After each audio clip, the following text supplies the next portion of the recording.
जय श्री कृष्णा। 32वां अध्याय, भगवान का प्रकट होकर गोपियों को सांत्वना देना। ओम नमो भगवते वासुदेवाय। श्री सुखदेव जी कहते हैं, परीक्षित, भगवान की प्यारी गोपियां विरह के आवेश में इस प्रकार भांति भांति के गाने और विलाप करने लगी। अपने कृष्ण प्यारे के दर्शन की लालसा से वह अपने को रोक न सकी। करुणाजनक सुमधुर स्वर से फूट फूट कर रोने लगी। ठीक उसी समय उनके बीचों बीच भगवान श्री कृष्ण प्रकट हो गए। उनका मुख कमल मंद मंद मुस्कान से खिला हुआ था। गले में वनमाला थी, पीताम्बर धारण किए हुए थे। उनका यह रूप क्या था? सबके मन को मथ डालने वाला, कामदेव के मन को भी मथने वाला था।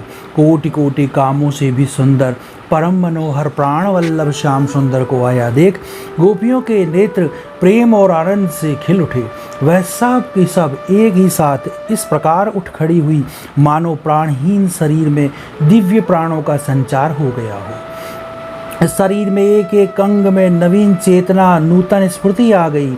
एक गोपी ने बड़े प्रेम और आनंद से भगवान श्री कृष्ण के कर कमल को अपने दोनों हाथों में ले लिया और वह धीरे धीरे उसे सहलाने लगी।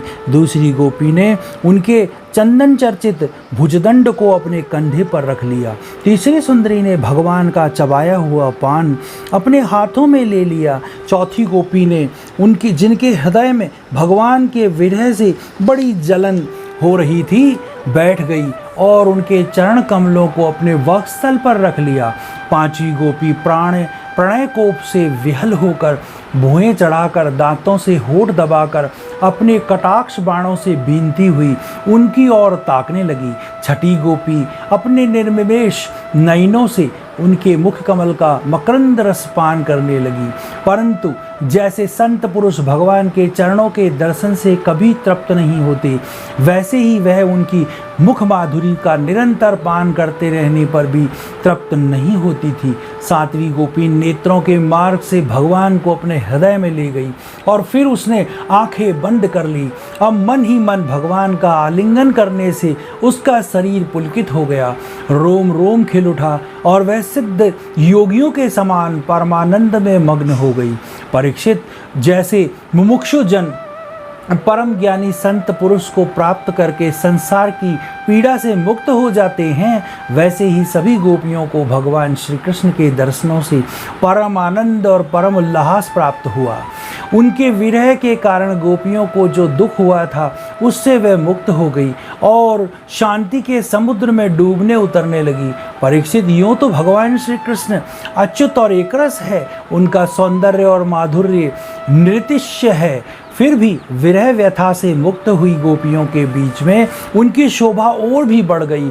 ठीक वैसे ही जैसे परमेश्वर अपने नित्य ज्ञान, बल आदि शक्तियों से सेवित होने पर और भी शोभायमान होता है। इसके बाद भगवान श्री कृष्ण ने उन ब्रज सुंदरियों को साथ लेकर यमुना जी के पुलीन में प्रवेश किया।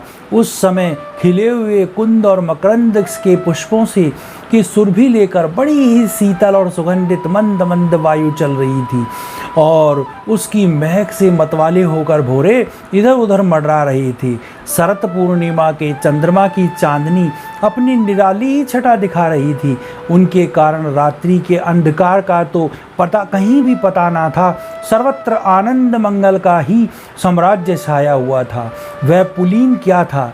यमुना जी ने स्वयं अपने लहरों से हाथों भगवान की लीला के लिए सुकोमल बालुका का रंगमंच बना रखा था। परीक्षित, भगवान श्री कृष्ण के दर्शन से गोपियों के हृदय में इतने आनंद और इतने रस का उल्लास हुआ कि उनके हृदय की सारी आदि व्याधि मिट गई। जैसे कर्मकांड की श्रुतियाँ उसका वर्णन करते करते अंत में ज्ञान कांड का प्रतिपादन करने लगती है और फिर वह समस्त मनोरथों से ऊपर उठ जाती है, कृतकृत्य हो जाती है, वैसे ही गोपियों भी पूर्ण काम हो गई। अब उन्होंने अपने वक्षस्थल पर लगी हुई रोली केसर से चिन्हित ओढ़नी को अपने परम प्यारे सुहृदय भगवान श्री कृष्ण के विराजने के लिए बिछा दिया। बड़े बड़े योगेश्वर अपने योग साधन से पवित्र किए हुए हृदय में जिनके लिए आसन की कल्पना करते हैं, किंतु फिर भी अपने हृदय सिंहासन पर बिठा नहीं पाते, वही सर्वशक्तिमान भगवान यमुना की रेती में गोपियों की ओढ़नी पर बैठ गए। सहस्त्र सहस्त्र गोपियों के बीच में उनसे पूजित होकर भगवान बड़े ही शोभायमान हो रहे थे। परीक्षित, तीनों लोकों में, तीनों कालों में जितना भी सौंदर्य प्रकाशित होता है, वह सब तो भगवान के बिंदु मात्र सौंदर्य का आभास भर है। वह उनके एकमात्र आश्रय है। भगवान श्री कृष्ण अपने इस अलौकिक सौंदर्य के द्वारा उनके प्रेम और आकांक्षा को और भी उभार रहे थे। गोपियों ने अपनी मंद मंद मुस्कान, विलासपूर्ण चितवन और तिरछी भुओं से उनका सम्मान किया। किसी ने उनकी चरणा कमल को अपने गोद में रख लिया, तो किसी ने उनके कर कमलों को वह उनके संस्पर्श का आनंद लेती हुई कभी कभी यह कह उठती, कितना सुकुमार है, कितना मधुर है। इसके बाद भगवान श्री कृष्ण के छिप जाने से मन ही मन तरीक रूठकर उनके मुंह से ही उनका दोष स्वीकार कराने के लिए वह कहने लगती। गोपियों ने कहा, नटनागर, कुछ लोग तो ऐसे होते हैं जो प्रेम करने वालों से ही प्रेम करते हैं, और कुछ लोग प्रेम न करने वालों से भी प्रेम करते हैं, परंतु कोई कोई दोनों से ही प्रेम नहीं करते। प्यारे, इन तीनों में तुम्हें कौन सा अच्छा लगता है? भगवान श्री कृष्ण ने कहा, मेरी प्यारी सखियों, जो प्रेम करने वालों पर प्रेम करते हैं, उनका तो सारा उद्योग ही स्वार्थ को लेकर है, लेन देन मात्र है, न तो उसमें सौहार्द है और न तो धर्म। उनका प्रेम केवल स्वार्थ के लिए ही है, इसके अतिरिक्त उनका और कोई प्रयोजन नहीं है।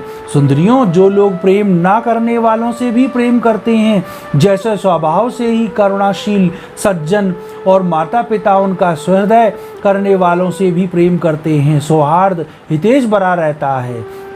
और सच पूछो तो उनके व्यवहार से निश्चल सत्य और पूर्ण धर्म भी है। कुछ लोग ऐसे होते हैं जो प्रेम करने वालों से भी प्रेम नहीं करते, और ना प्रेम करने वालों का तो उनके सामने कोई प्रश्न ही नहीं है। ऐसे लोग चार प्रकार के होते हैं। एक तो वह जो अपने स्वरूप में ही मस्त रहते हैं, जिनकी दृष्टि में कभी द्वैत बसता ही नहीं। दूसरे वे जिन्हें द्वैत तो भासता है, परंतु जो कृतकृत्य हो चुके हैं, उनका किसी से कोई प्रयोजन ही नहीं है। तीसरे वह हैं जो जानते ही नहीं कि हमसे कौन प्रेम करता है, और चौथे वह हैं जो जानबूझकर अपना हित करने वाले परोपकारी गुरुतुल्य लोगों से ही द्रोह करते हैं, उनको सताना चाहते हैं। गोपियों, मैं तो प्रेम करने वालों से भी प्रेम का वैसा ही व्यवहार नहीं करता जैसा करना चाहिए। मैं ऐसा केवल इसलिए करता हूँ कि उनकी चित्तवृत्ति और भी मुझ में लगे, निरंतर लगी ही रहे। जैसे निर्धन पुरुष को कभी बहुत सा धन मिल जाए और फिर खो जाए तो उसका हृदय खोए हुए धन की चिंता में भर जाता है, वैसे ही मैं भी मिलकर छिप जाता हूँ। गोपियों, इससे संदेह नहीं कि तुम लोगों ने मेरे लिए लोक मर्यादा, वेद मार्ग और अपने सके संबंधियों को भी छोड़ दिया। ऐसी स्थिति में तुम्हारी मनोवृत्ति और कहीं न जाए, अपने सौंदर्य और सुहाग की चिंता न करने लगे, मुझ में ही लगी रहे। इसलिए परोक्ष रूप से तुम लोगों से प्रेम करता हुआ ही मैं छिप गया। इसलिए तुम लोग मेरे प्रेम में दोष मत निकालो। तुम सब मेरी प्यारी हो और मैं तुम्हारा प्यारा हूँ। मेरी प्यारी गोपियों, तुमने मेरे लिए घर गृहस्थी की उन बेड़ियों को तोड़ डाला है जिन्हें बड़े बड़े योगी यति भी नहीं तोड़ पाते हैं। मुझसे तुम्हारा ये मिलन, यह आत्मिक संयोग सर्वथा निर्मल और सर्वथा निर्दोष है। यदि मैं अमर शरीर से, अमर जीवन से अनंत काल तक तुम्हारे प्रेम, सेवा और त्याग का बदला चुकाना चाहूँ तो भी नहीं चुका सकता। मैं जन्म जन्म के लिए तुम्हारा ऋणी हूँ। तुम अपने सौम्य स्वभाव से, प्रेम से मुझे उऋण कर सकती हो, परंतु मैं तो तुम्हारा ऋणी ही हूँ। 32वां अध्याय समाप्त। ओम नमो भगवते वासुदेवाय। बोलो भगवान श्री कृष्ण की जय।